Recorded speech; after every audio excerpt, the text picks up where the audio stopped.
va nous falloir réapprendre à écorcher les lapins.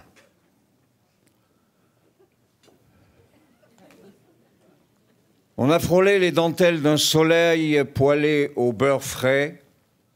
Les hydropiques apeurés ont formaté de nouveaux dieux financièrement inatteignables. Et voilà que réapparaissent des pieds nus blessés aux angles des égouts, des crachats d'enfants rosés au pied des murs salpêtres. Au cœur des cités caramélisées, des épidermes ambrés sirotent du whisky doré, digèrent une cuisine high-tech dans les salons larges comme des mers intérieures. Sur des perrons de marbre, des fusils glacés et affectivement neutralisés guettent la verrue possible dans les allées aseptisées. Il va falloir réapprendre à écorcher les lapins. Il va falloir réapprendre à écorcher les rupins. Gilbert Vincent Cabou.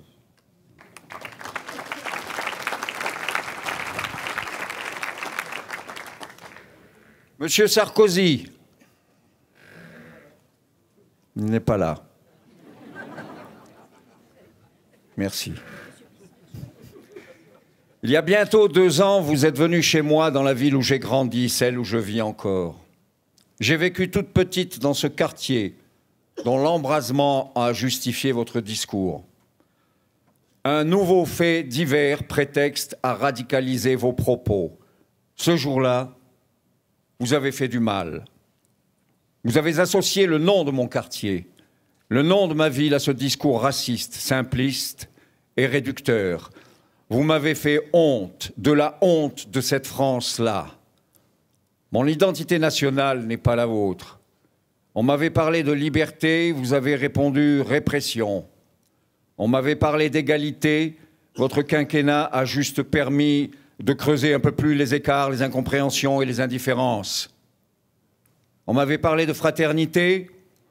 Vos propos n'installent que la peur de l'autre et le repli sur soi. Ils banalisent la haine de l'étranger. Monsieur Sarkozy, vous avez aujourd'hui permis à tous d'étaler les stéréotypes les plus irréfléchis, les plus brutaux.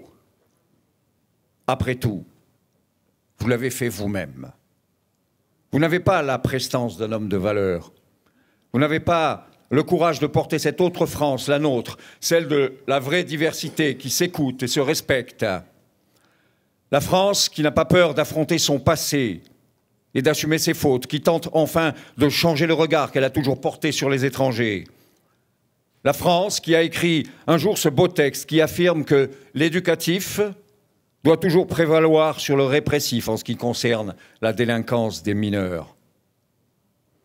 Ce qui porte, et celle qui porte la conviction que l'éducation ouvre des portes aux hommes, les portes du vivre ensemble, qu'elle leur permet plus de liberté, plus d'égalité, plus de fraternité. Vous avez piétiné ces valeurs. Vous m'avez méprisé et méprisé ce que nous sommes, ce que nous avons vécu dans ce quartier, dans nos écoles, dans notre ville. Votre discours a fait du mal et votre quinquennat a fait du mal. Ils ont attisé la peur, le mépris et la haine.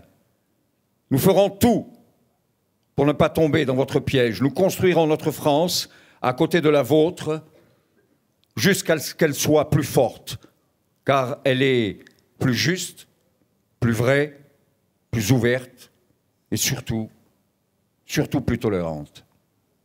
Sternem, M.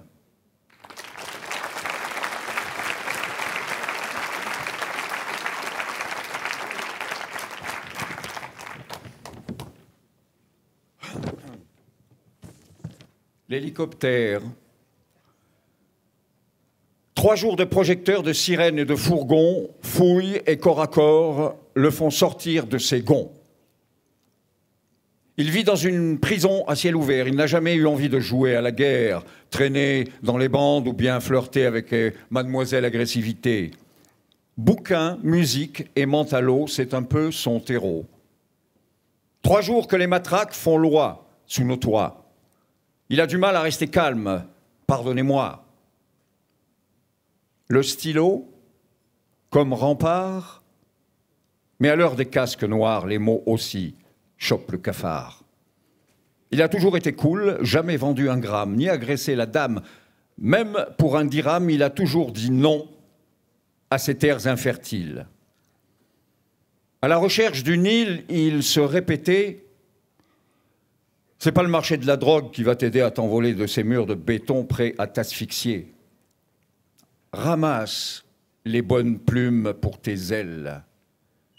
Cultive toutes celles qui t'éveillent, vole où tu as décidé. Ne t'approche pas trop du soleil, laisse-le te réchauffer sans essayer de l'attraper. » Mais quel soleil? N'est-ce pas plutôt de la lumière artificielle, celle des projecteurs et des centres commerciaux qui viennent lui dire et lui rire au nez et pousser à gogo? Un bac littéraire dans ses poches pour ne pas finir dans le bâtiment ou dans les produits nettoyants, finalement il va faire l'intérimaire. Jouer l'agent de sécurité jusqu'au petit matin. La croisée dans la lumière de la salle de bain, les yeux encore pochés des nuits en blouson noir, ses mains gercées à l'eau javelisée. Tu parles d'un soleil et de plumes qui t'éveillent. Il voit des bourgeons aux tiges cocaïnées. Il voit des boutures apeurées qu'on met sous les projos pour les enjeux électoraux et qu'on n'oublie pas d'enterrer pour vous souhaiter bonne année. Pas de pollen en circulation parmi les fleurs.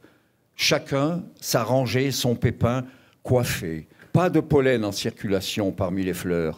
Le métissage est-il à l'heure? Comment pousser dans ce jardin? Hélicoptère, vous me répondrez bien? Léa de Seine.